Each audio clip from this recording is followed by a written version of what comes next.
Hi, I'm Bob Mover, and I'd like to welcome you to On the Real Side.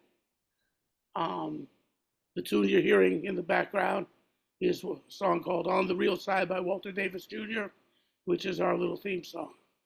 Today, we always try to show great jazz musicians who are still with us on the planet and contributing to this art form that's, the America's greatest gift culturally to the world.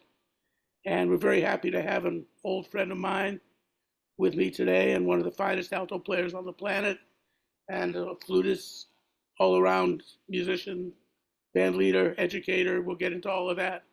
Very happy to have my good friend Steve Slagle. Welcome, Steve. Thank you, Bob. It's great seeing you again, man. Yeah, we had quite a time many years ago. We used to hang out Oh yeah. in our 20s together and play a lot of the same sessions and with the same environment. Oh, oh yeah, yeah. I mean, I think I first met you in Boston, but then we both moved. We both were in New York when it really came down to it. But I think I first met you in Boston. And that would be when I was, a couple of years there. You know, uh, First going to Berkeley. You went to Berkeley, that's right, and I was living at New England Conservatory and hanging around the city and Yeah. playing various situations. Because I think you're 6 months older than I am, Oh, is that true? but you're September of '51. That's right. September 18th. Another Virgo saxophone player. Another Virgo saxophone player. Well, I'm another Aries. Okay. Pisces, That works. Aries Pisces. It's a weird one. It's Death and Regeneration, March 22nd, 1952. But Well, Aries and Virgo signs go together. Not that I'm an expert on astrology, but I know that the two signs are compatible. well, I always like to have a Virgo in my bands, and there's a reason for that. I've Uh, had productive relationships. Some Virgos that come to mind, Walter Davis Jr., for example, was a Virgo, and yes. George Mraz was a Uh-huh. Virgo. And Aries, what we like to do, we like to get the color of the thing right and the feeling. I'll go to that. Yeah, that's good. And the details will take care of themselves. Sometimes we feel that. But the Virgo in the band says, "Excuse me, that letter B there. We could do that a little better, don't you? Can we go over that? I need more clarification there." And I always love to have that because I'm like straight ahead. Let's get the feeling right. And Virgo says that's good, but let's get the details right. And combined, that's an awfully good. That's a pretty strong thing. Right. So before we started this thing earlier, we were discussing Japan and how it's funny that on maps you were saying that Japan is actually the size of California. Yeah, where I was born, California, and then when you look at the United States map, they always make, the states look bigger, and so I was just trying to look this up. I actually had to, put into Google like what state in the United States is the size of Japan because I should know. I've been to Japan a dozen times maybe in my life, and I actually wasn't sure which state, and it turns out California is the closest, and then. Also, the state that I don't know as well, Montana, is also like about the size of Japan. And so, that just put it in perspective for me, especially California, because I know up and down the coast. But what you mentioned that was interesting too was how you've been a rep for Van Doren Reeds for many years. The Van Doren products, saxophone products, and you said something about that they sell more. What was it? You said they sell more reeds. Yeah, I just found this out. I mean, I'm just an endorser. I am not really a representative of the company, but I'm endorser of Van Doren. Um, and another week, a month ago or something, when I went to get my dose of reads, they were mentioning to me that they at presently, and this hasn't been historically because they started way back in 100 years ago, but making clarinet reeds, right? But now, as far as reeds, they sell more in Japan than in the entire United States. right now. More reeds are bought in Japan. And interestingly, they also told me that the entirety of Western Europe, like which include all the countries we all know in what's called Western Europe, equals about the amount that the United States buys of reeds. So United States and Western Europe, they same amount of saxophone and clarinet players buying reeds, but in Japan, little old Japan, comparatively, they buy more. So Well, I've got a theory, I think, an idea about that. Just that having been to Japan just a couple of times, but I noticed that, they still, there were a lot of people playing saxophones, and because jazz, for one thing, has a certain popularity there among the average person, it's not just considered a relic from the last century. that's right. Yeah. They treat it as a vital thing. And I think their school system, too, Yep. has Yeah. more, they haven't like eliminated all the band programs. They still have high school bands. And, I think I the think you're states, right. I think you're right because it really does come down to students that are making that, and Japan as a country, even that's one reason why I like it there, even though I'm born here. You'll go and into, let's say, a hotel, and there'll always be like a piano trio jazz, like playing on the speakers. Instead of in the United States, you go into a place and it'll be, whatever the, you know, how. Celine Dion or something. Yeah, I mean it'll be more annoying to me at least generally. And Yeah. so I'm not saying it'll be like the Bill Evans trio playing in the hotel in Japan. It'll usually be maybe a good imitation of the Bill Evans trio, or something coming from that direction, and so that beats like, some of the other stuff that you're gonna have to hear. So I think you're right. I mean, in the United States right now, still, because I have two daughters that one is in high school as we speak. She's 15, my youngest, and my oldest is in college. But both of them went to high school in New York, or one is still going. And they had the violin shoved on them when they were in like fourth and fifth grade, and that was the only choice. It's like you play violin or you're not in the music program. Now, I got nothing against violin, so don't get me wrong. But I even said to the school, because it was a hip school. It's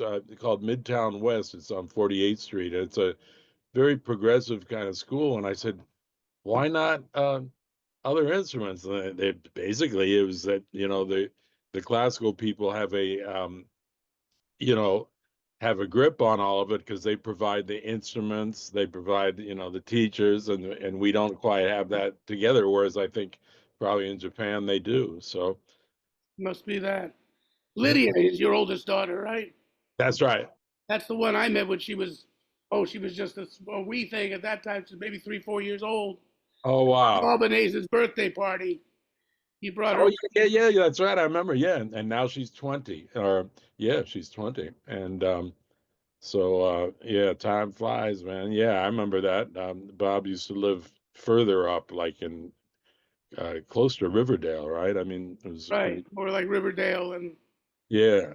that whole area. I used to go. Dennis Irwin used to live around there too. Well, Dennis, no, Dennis lived below me. So that's when I first moved up here. Dennis Irwin was the only one that I could contact. He lived right next to the Columbia Presbyterian Hospital, about 170, 180th and Broadway. And Is that called Inwood? no, that's still Manhattan. I'm at the very tip end of Manhattan, and Dennis was down just at 10 or so blocks lower, and he lived there until he passed. And so when I first moved here, it was the late '90s. I was playing with the Mingus Band, and so I was able to get into this co-op, and that was a big deal because I had never bought anything in my life. I'd been renting my whole life, and after doing it, sometimes anything like that, you get like buyer's remorse. And I sat here and go like, man, here I am. I have this apartment. See, at that time I was single, and it seemed like a huge apartment. And I was going, but what's this neighborhood? Like there's nobody I know. And then I realized Dennis. So I called him up, and he came with his package of goodies and his clarinet, and like he made lit up incense in the apartment and all that kind of shit. And He blessed suddenly it your house to avoid was these home. spirits. He brought a couple rugs, like he collected rugs, and you Right. know, so suddenly it felt like home after that. I didn't feel as bad, but we were dear friends. I mean, he's actually one of the Dennis Irwin, the bassist, was one of the first people I met at a jam session in New York. Like the first week I was in New York, it was in the East Village, and let me see, I was living on the West Side, but this is in the East Village, and we met. He was living with the trombone player. I think his name was Dave Glenn. I could have the name wrong, but I think that's who it was. And they had an apartment in the East Village. You know. Well, I met Dennis the week he came to New York from North Oh, Texas State. Yeah, oh, and I think I may have given him, if not the very first gig he had in New York, oh, wow. one of his first gigs at the Tin Palace. Oh, yeah, yeah, yeah. I The had a 10. gig with my quintet over at the Tin Palace, and I got Dennis on bass. And I think that may have been, the first or second or third gig he had in town. Right, because he And, came up from the South, right? I mean, he was. I guess he went to North Texas for a little while, or at least hung out there for a no, while. he was living. He went to. I think he graduated even. He was a Yeah, clarinet major clarinet. Yeah, there, and then started. That's where he started to play bass and everything. yeah. But and he always liked to play his Brazilian chorinhos and everything. Yes, And yes. To the very end, he kept up on that. for those of you who don't know who we're talking about, you should check him out. You can hear him on a lot of records.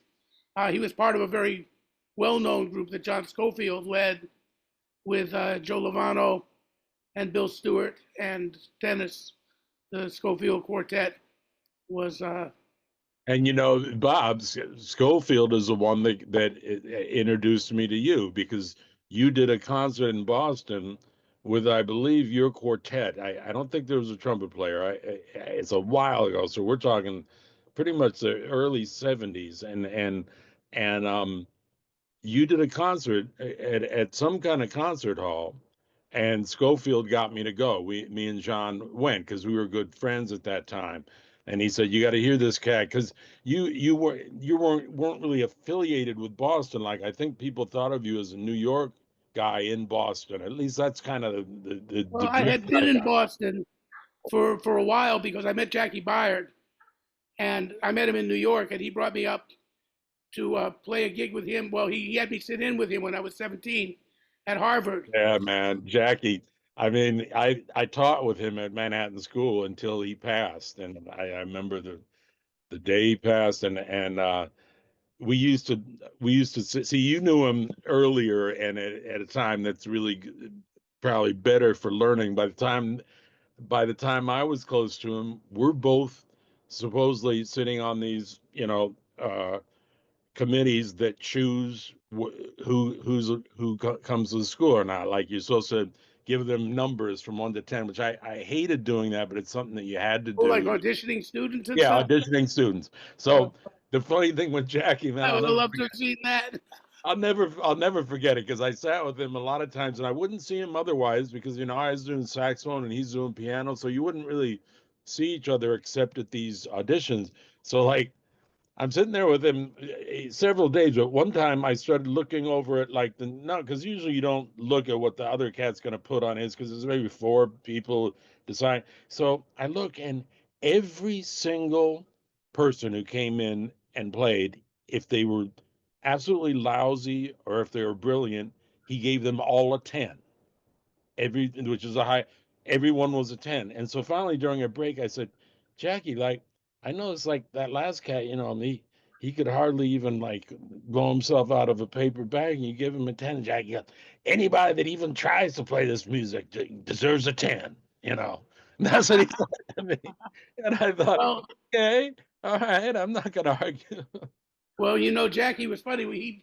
Once I got up to Boston for this concert, he said, I teach in New England, and if you'd like, he said, you can come to my classes.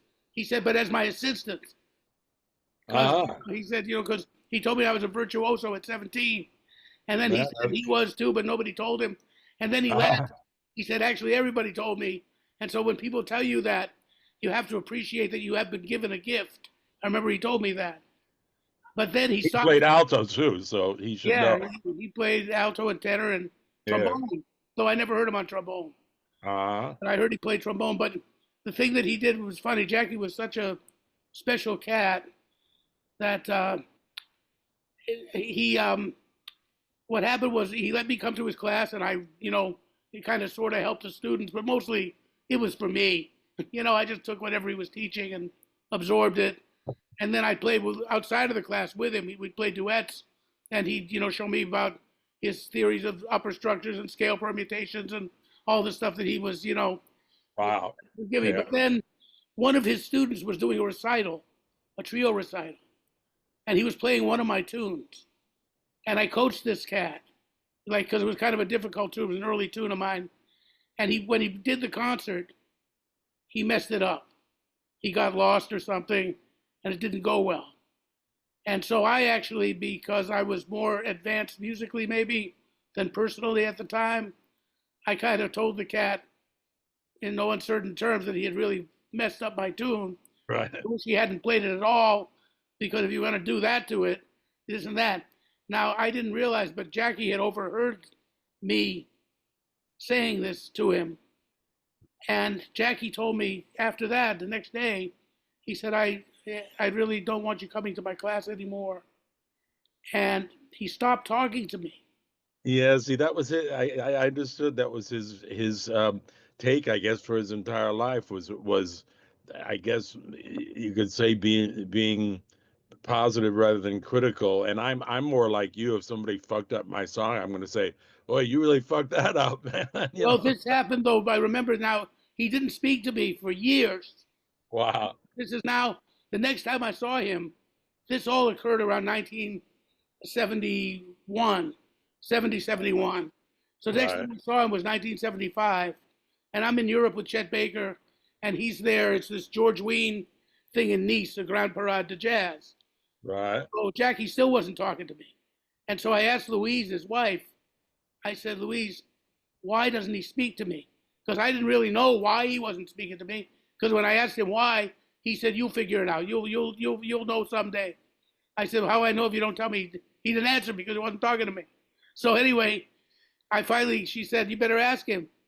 And I said, "Jackie, please answer me. What is it? Why is it that you've been giving me a draft for the last years and you won't talk to me?" And he mentioned the student's name. And I said, "Yeah." He said, "Well, don't you remember how you treated him after he didn't play your tune well?" And this and that. I said, "Oh, well, yeah." He said, "Well, you see, you should be honored. There's a lot of tunes he could have chosen. There's millions of songs out there."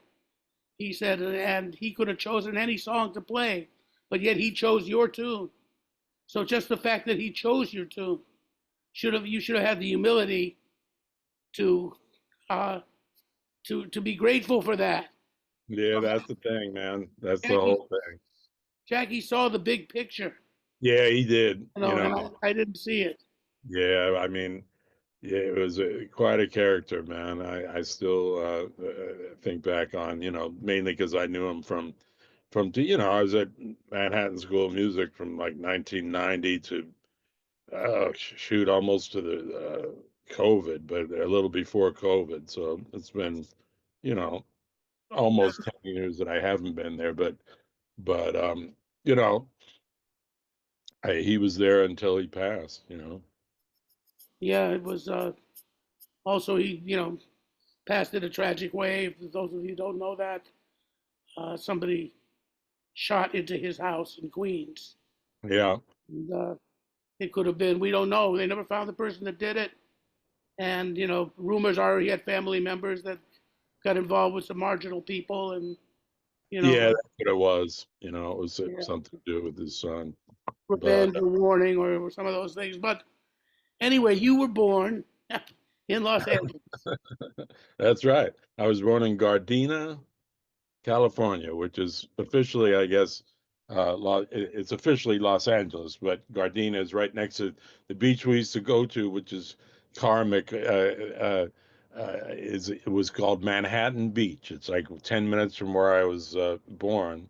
So my father would drive us to Manhattan Beach, and that's the first time I heard the name Manhattan. I didn't know what I thought it was a beach, you know, until I moved here. Well, some people have called it a beach.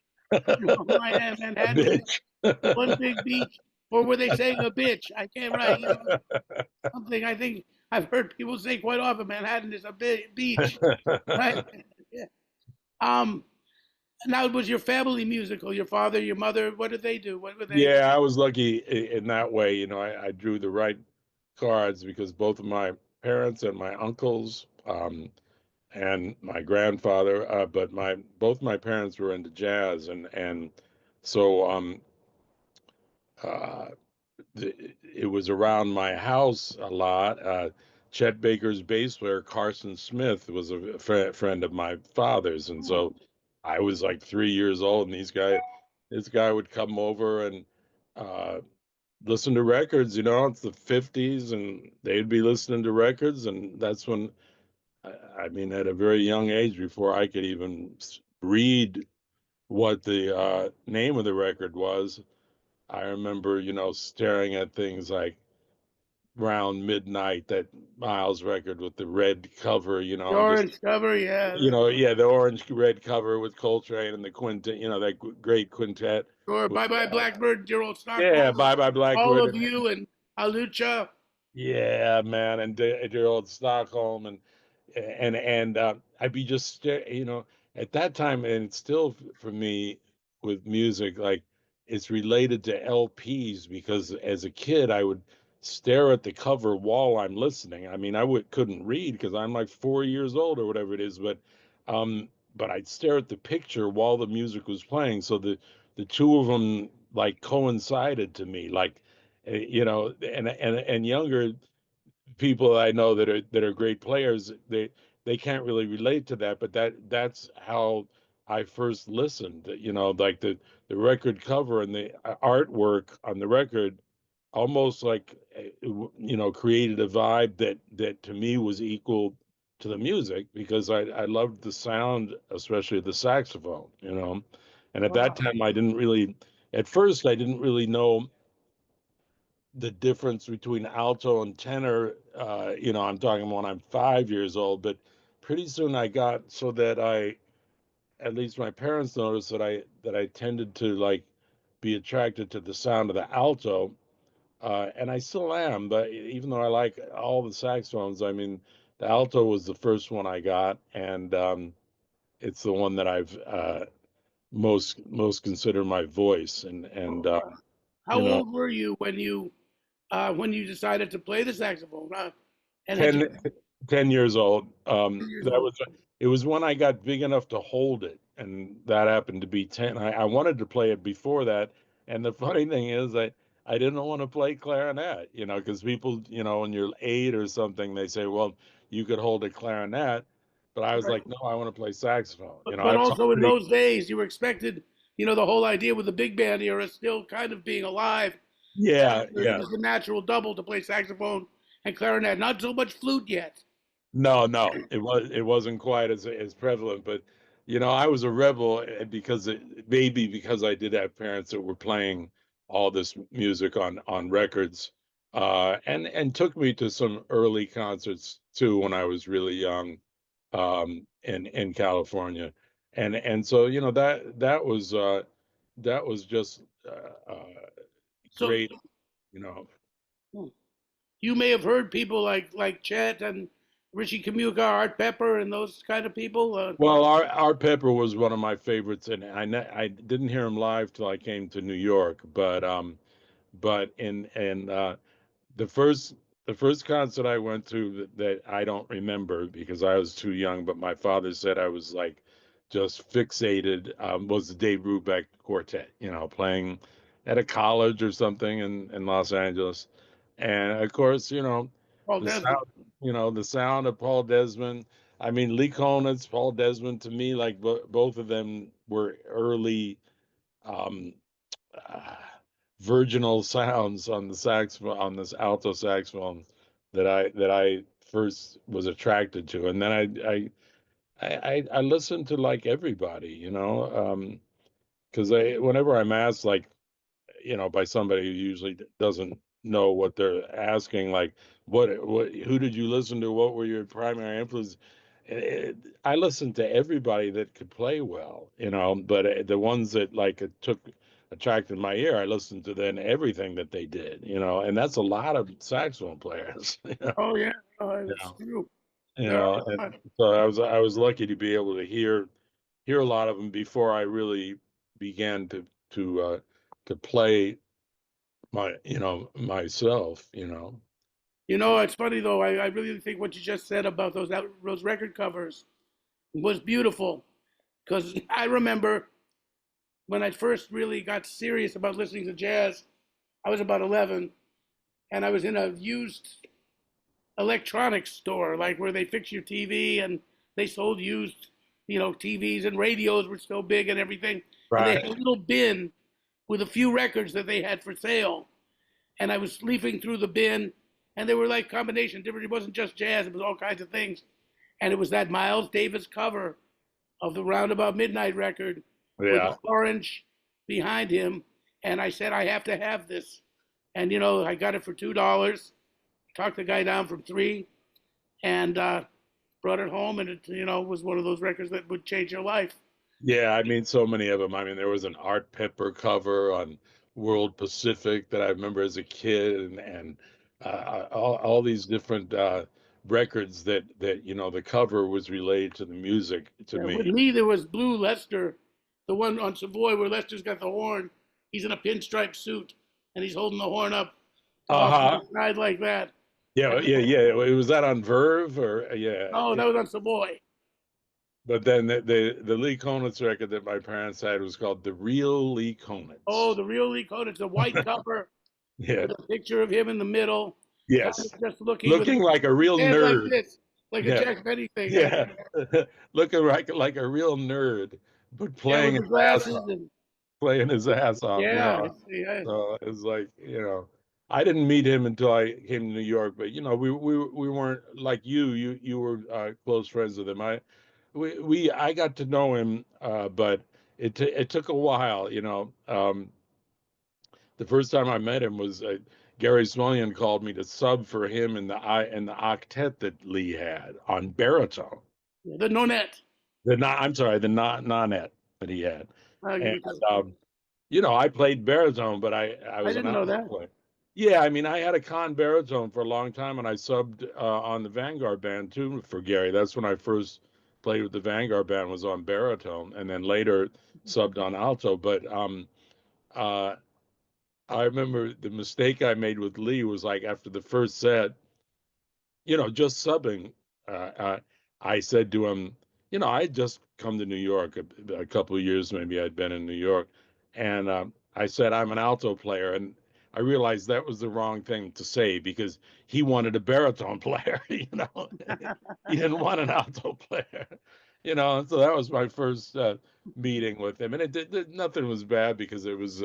There weren't a whole lot of, as I recall, there weren't a whole lot of solos for the baritone in that, at least that night. A few, but not, it was mainly featuring him, the arrangements, as I recall. I don't know. Did they Oh, do a record with that?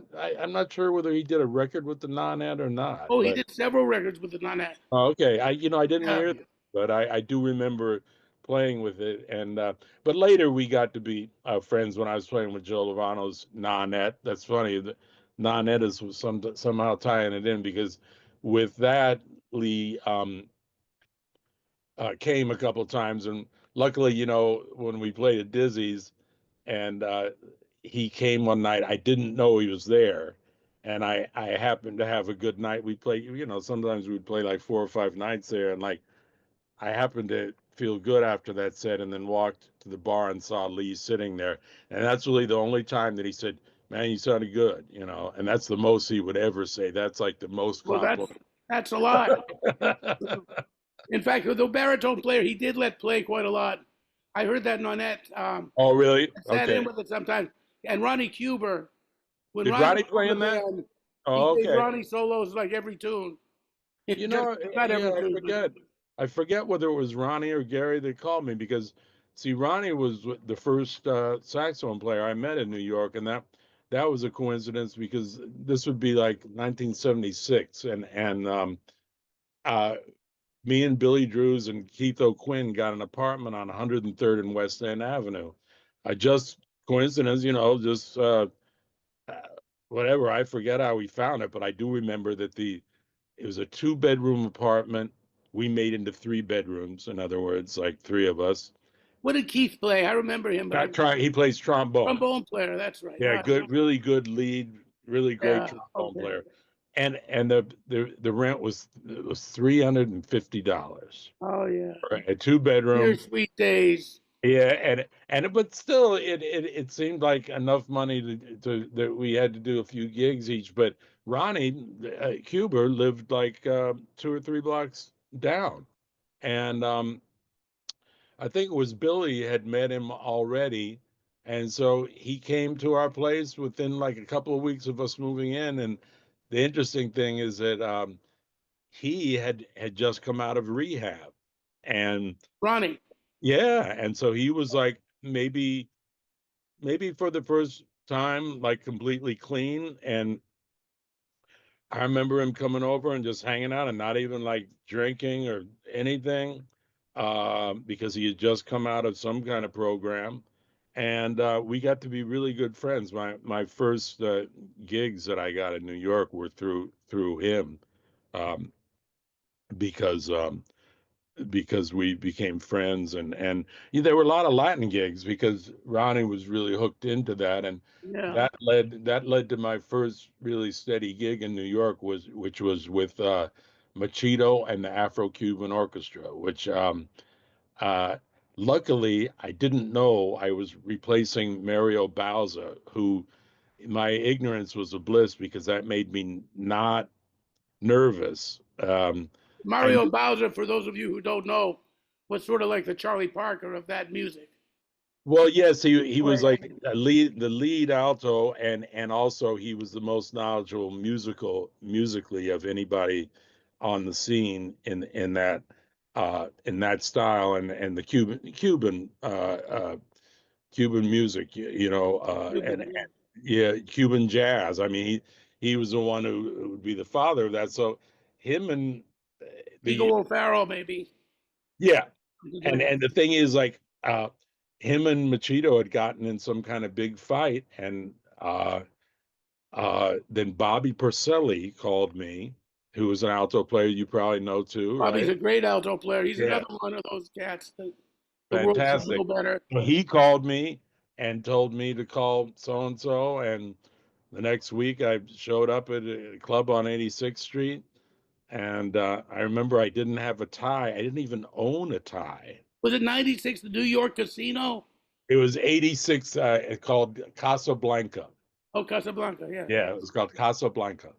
And the first thing Machito said to me is, "You have to have a tie." Like I came with the shirt like this and no tie. I was a hippie, long-haired hippie-looking cat, and so the next night I brought a tie, and I played a year with him. And it's funny, Bob. Like, how it is when he worked 8 gigs a week for like a year. 8 gigs, two on Saturday and one every night, Wow. Monday through Sunday. The Sunday gig was in the afternoon, but 8 gigs a week. It didn't pay, I think, it didn't pay a lot, but 8 times anything was good when your rent is only, I'm paying a buck and a quarter a month or something for rent. And but the thing that I think about it the most is that um, Machito liked my soloing. So, well, I don't know whether he liked it, but the point was that we were playing dances like 5 out of 8 gigs, maybe 6 out of 8 of the gigs were all dances. So the reason he wanted me to play solos so long is because the dancers wanted to dance.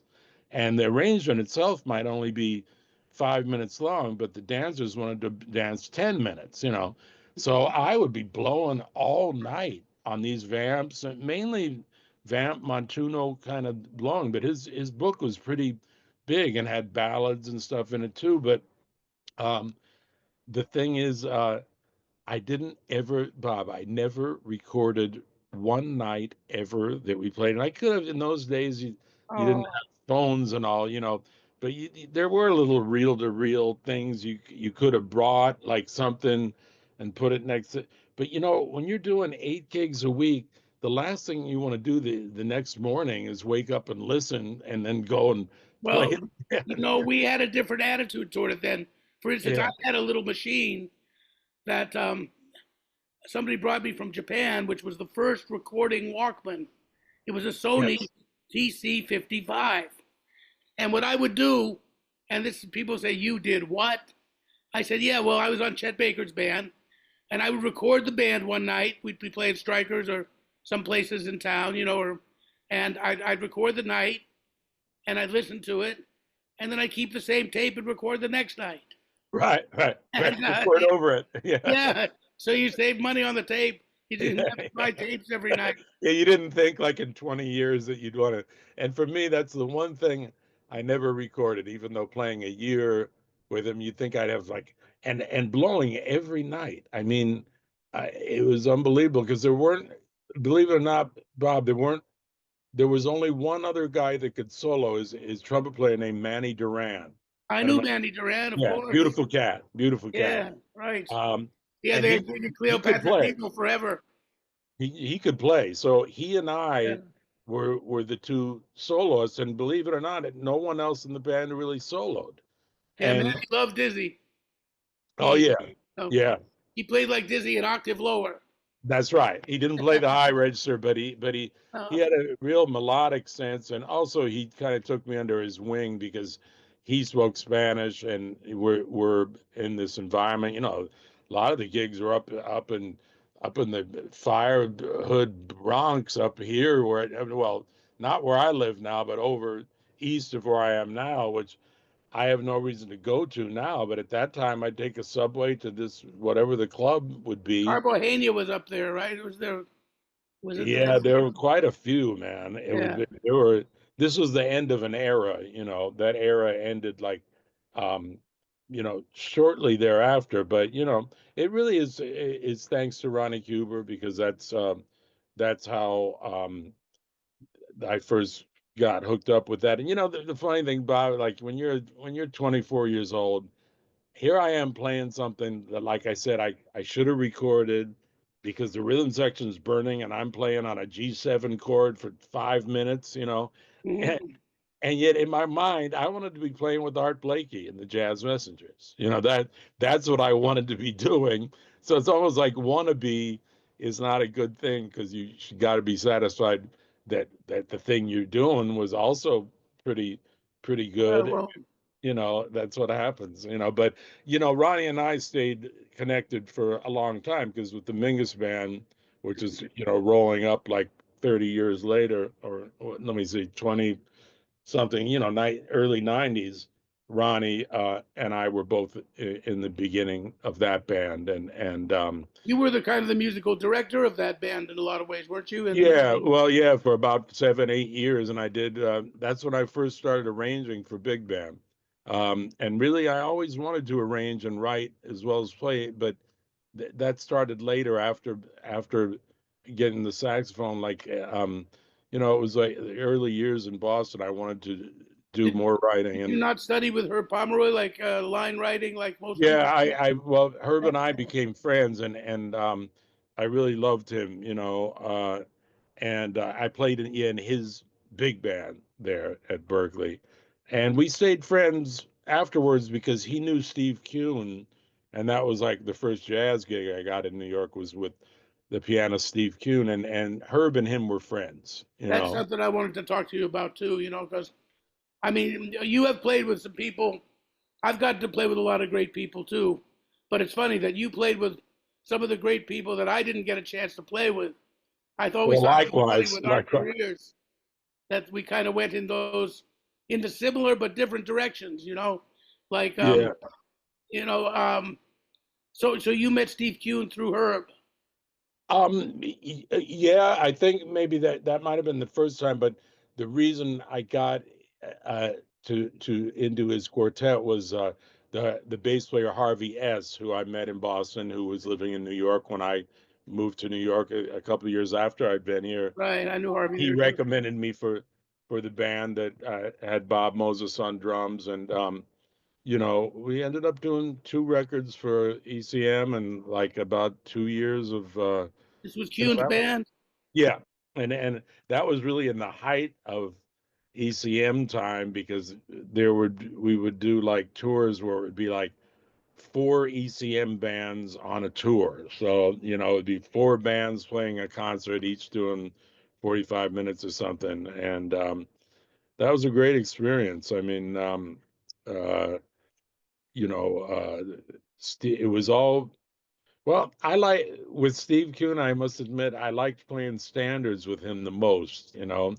And yet at that time, it seemed in the air for him to not do standards as much as do his originals, or he let me write one song and Harvey wrote a song. Like it was an era of ECM music where you wouldn't go in the studio and play standards. So Well, the funny thing is like on the records we never played any standards, but live that was my favorite thing to play with Steve because I he would would imagine that would be. yeah yeah because he Get would that do the things stuff he like played with Stan Getz and everything. And yeah I have a funny ECM story regarding that kind of thing.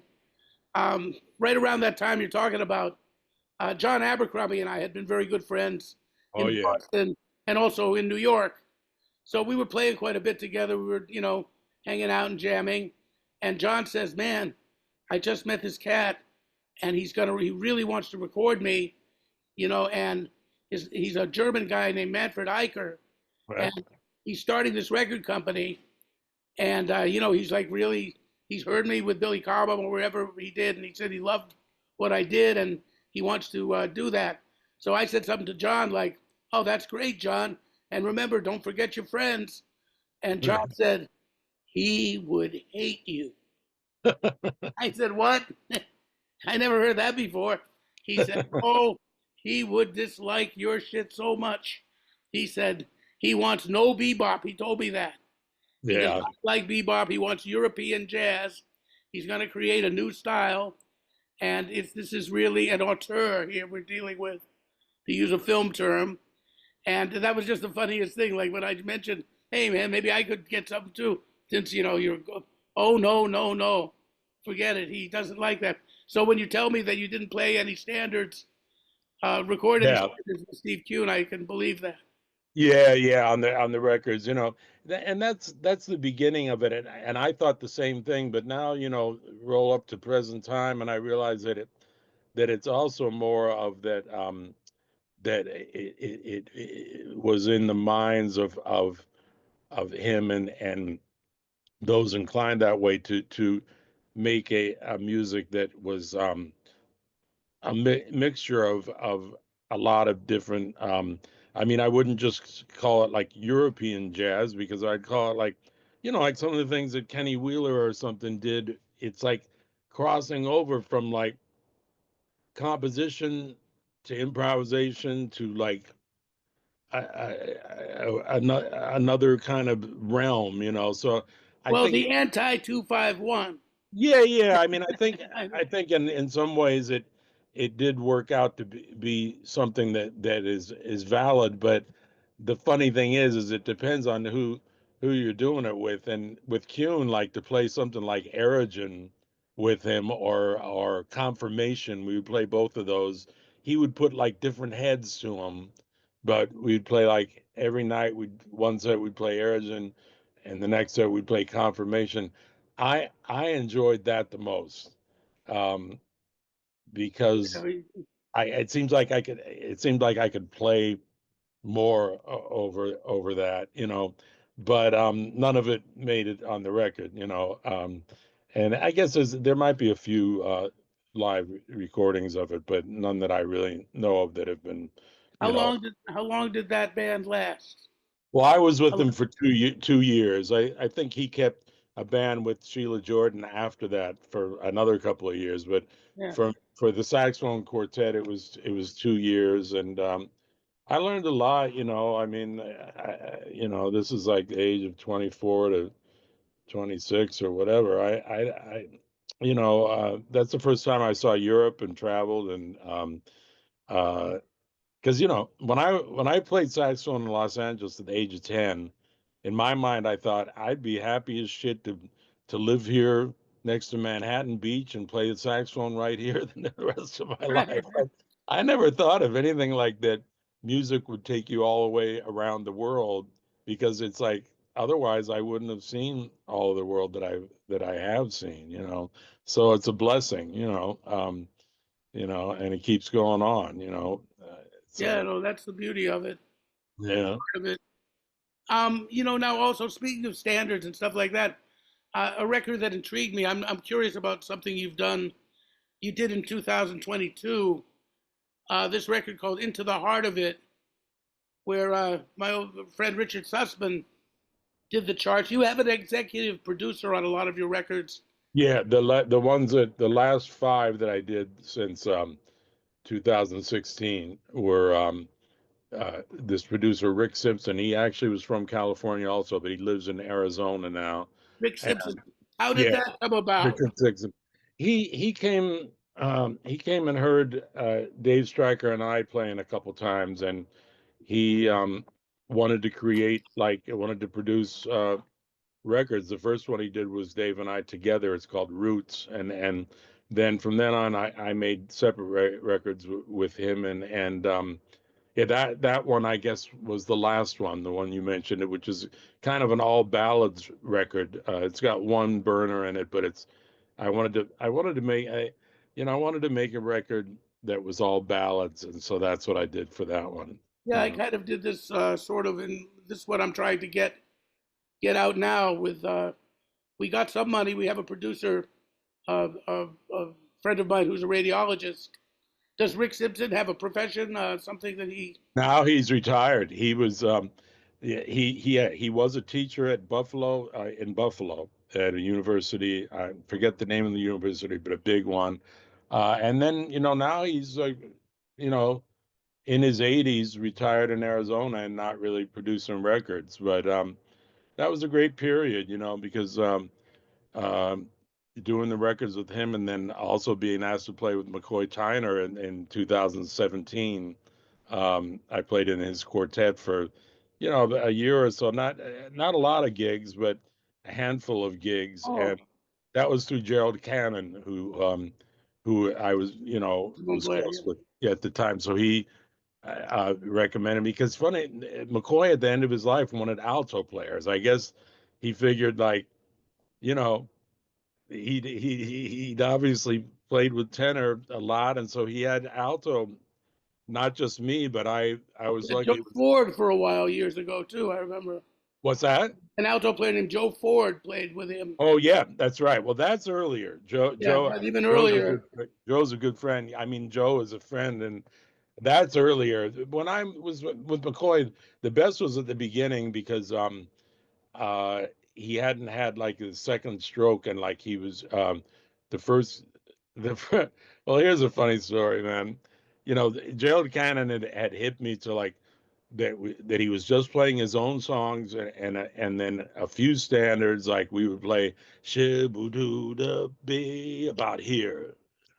In a melatonin. Yeah, with McCoy, at about this tempo Ah, every night, and that was a challenge. And the thing is, like, um, the first his son is named Dean, and his son wasn't really into jazz and in his youth, but when McCoy needed help, his son, let's say, is in his 40s or something at this time, and was like his kind of personal manager for his father. So mhm. so Gerald would have me call Dean. His name is Dean. It's a short version of his Muslim name, but he goes by Dean, Deen. And so it's the first time I've ever played with McCoy and ever even met him. And they say, well, we're going to play the Jacksonville Jazz Festival, which is like a big outdoor festival in Florida, right?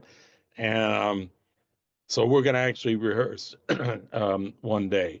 And so they tell me the name of this studio downtown. I can't remember now, but I have it written down. But so I walk in, and his son it's one of those studios that one of the rooms is a recording studio and the rest are rehearsal studios. So he decided at the last minute to make it a recording. So I walk in and there's all recording mics on the Really? piano, on the drums. The saxophone is like far from the piano, like you would do if you were recording with the group that you'd played. I I'm just handshaking, meeting, and never played. And the very first fucking song we played, they're recording it. And the entire rehearsal they recorded. And even Gerald, like during the break, he's gone, "What the fuck is up with this, man? Now, We're all Gerald didn't take the gig for himself. Gerald's an alto player. no, no, Gerald Cannon, Gerald Cannon, bass player. Oh, bass player. Okay. Yeah, So he's the bass yeah, player. yeah, Gerald Cannon, and uh, it was just, I can't say that I was uh, that nervous because I knew Gerald so well that it's almost like it felt uh, okay. And McCoy didn't really talk that much. We really just played the songs, and uh, it it wasn't really a rehearsal as much as just playing the what the repertoire of what he was playing at that time, which was mainly his songs. Um, like there was one standard, and I even forget what it was because it was a very obscure one, and Gerald hipped me to it. Um, and in a mellow tone, and the rest were all McCoy songs. But the good thing, Bob, about that period was, see, since McCoy's health was a little bit frail, he had for the couple of years that I was involved, he had on his contract anywhere we played Oh, that the trio, saxophone, bass, and drums, would play 45 minutes, and then McCoy would play 45 minutes. So every gig we opened up trio. Now McCoy right. didn't live. So you were in the middle of this story. Let's go to where you're recording. And what was the last thing you were Well, saying? yeah, no, the thing that I forgot is that we would open every gig as a trio, like just saxophone, bass, and drums. That was on his contract. That's what he wanted to do because he didn't want to play like an hour and a half set. So we would play that kind of loosened things up because we would play trio. We would play songs that were like affiliated with McCoy or um Coltrane, or in Gerald kind of decided, but I suggested some songs. But we would play things in the realm. It's not like we'd play anything that wasn't in the realm of like what McCoy's music. There's such a wide spectrum. You could play uh, "Have You Met Miss Jones," and it would be something McCoy recorded. But anyhow, that was nice because playing trio was cool. And I really doubt whether McCoy ever listened to the trio, but I did have some conversations with him over the time, and mainly he would talk about his early life in Philadelphia. He never I never grilled him on anything uh, about Coltrane, but the first night I played with him, he said he this is at the Blue Note, so it's upstairs, and like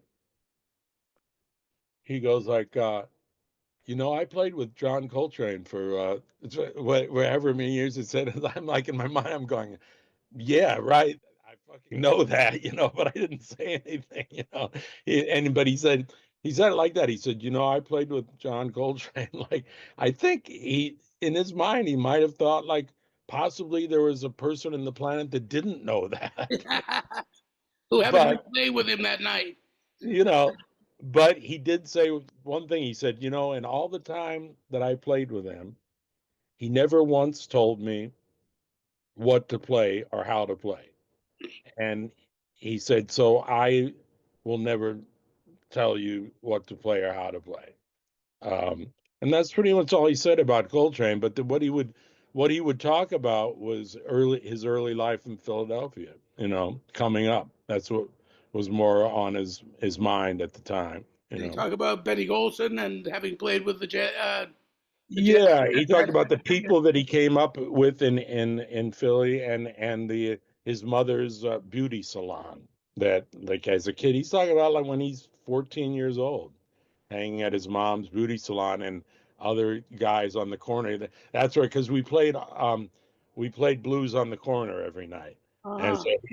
so he said, you know, I wrote that because we used to just hang out on the corner of my mom's beauty salon Uh-huh. and a bunch of us and Lee Morgan or whatever, you know, Benny Golson and so many Philadelphia musicians, you know. So yeah, I mean, that was one of those just fell in my lap kind of experiences, and I do wish that I was able to play with him earlier, uh, because you know, for one thing, by the time we played, he played shorter time, and he wanted everybody else to play shorter. But I didn't mind that. In other words, we wouldn't take 40 choruses. You know, you'd maybe take four choruses or whatever, and that's how I was. So because of that, there were more songs per set. When I would go see him in Boston, because I went every time, almost every time McCoy played in Boston, I would go down, and in New York too. He would maybe play three or four songs a set, you know, because they were so long, you know. Yeah, But he used to stretch. yeah, Well, yeah, that happens. I'm at that phase now with my emphysema. I can still play two or three good choruses, or even four sometimes. But those days of 20-minute marathon solos, makes me wonder why I ever did it in the first place sometimes. yeah, it's funny. It's funny, you know, you look at different styles, I mean, different phases of music, and I think the musician's creativity always stays, but certain things change. Like I forget what record I put on. Like, why? Yeah, it was when Pharoah Sanders passed, which was, of course, a couple of years ago. But I put on one of the LPs I have of Pharoah that I had not listened to in like probably 20 years, and man, you put on the LP, it was like 10 minutes of percussion and stuff before the saxophone even came in. Oh yeah, You know, and it was one song per side, you know. And I'm thinking like I enjoyed listening to it, but I thought, wow, it's almost just like you're saying when we were talking about ECM records, like the difference, this is Impulse Records. They would do records like that now I don't think there's anybody that's going to do that because now we're ruled by other things. The way people listen now I I believe in shorter sound bites, you know, than we came up with. well, And the yet, attention spans are shorter. yes, By the way, due to computers and yep, the whole telephone thing where everybody's, instead of smoking, that's a funny thing, even though I got emphysema, smoking actually, you would smoke and you would concentrate, sometimes even a little deeper on something. Instead of that now, people need something to do with their hands. So they're flicking away at their phones and their mind isn't paying attention. Was it better yeah, to and smoke? the attention span is real short. It's like these quick sound bites that you determine whether you like something within like 30 seconds. I mean, my daughter, you know, is a victim of that because she was born only 15 years ago, and so My she'll 18 go year old too.